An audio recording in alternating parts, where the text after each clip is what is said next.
Hindi na lamang paghahanda sa kalamidad ang sinasanay sa isang paaralan sa Zamboanga City, kundi pati ang mga dapat gawin sakaling magkaroon ng pag-atake o paumaril. May pinaplano ring dagdag seguridad ang lokal na pamahalaan sa mga paaralan. Nakatutok live, John Consulta.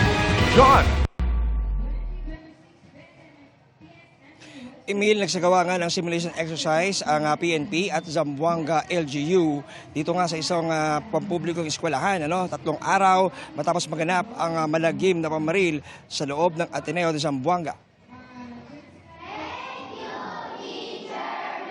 Bahagi ito ng simulation exercise sa Tamaga Elementary School sa Zamboanga City kanina.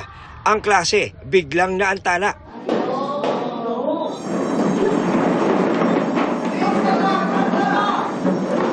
Dumapa ang mga estudyante, nilak ang pinto ng classroom at pinatay ang ilaw. Sa gate ng paaralan, kunwaring binaril ang gwardya ng 2 shooter na pumasok sa campus. Dumating kalaunan ang mga pulis at SWAT. Sa classroom, lumapit sa pader ang mga estudyante para di makita ng shooter. Maya-maya, nasukol ng SWAT ang 2 armadong lalaki. Inilikas naman sa mas ligtas na covered court ang mga mag-aaral. Agad ding nirespondihan ng medic ang kunwari na sugatang gwardya.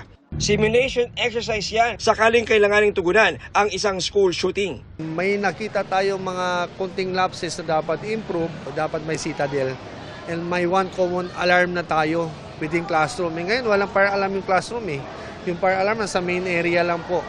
So these are the things that we're going to improve. Importante sa mga bata at sa mga teachers and so with the parents.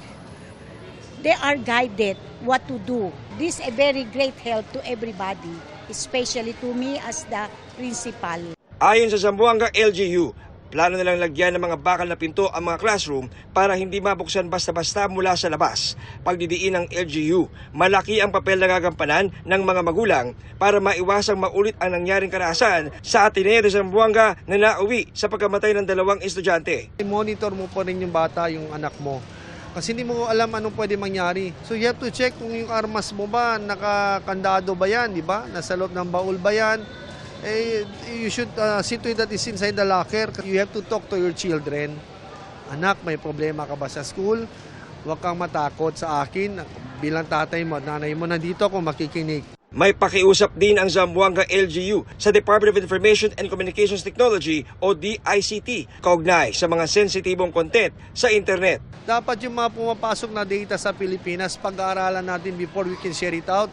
Kung nakikita natin yung mga data mali-mali at that can cause harm to the students, i-shutdown natin to, di ba?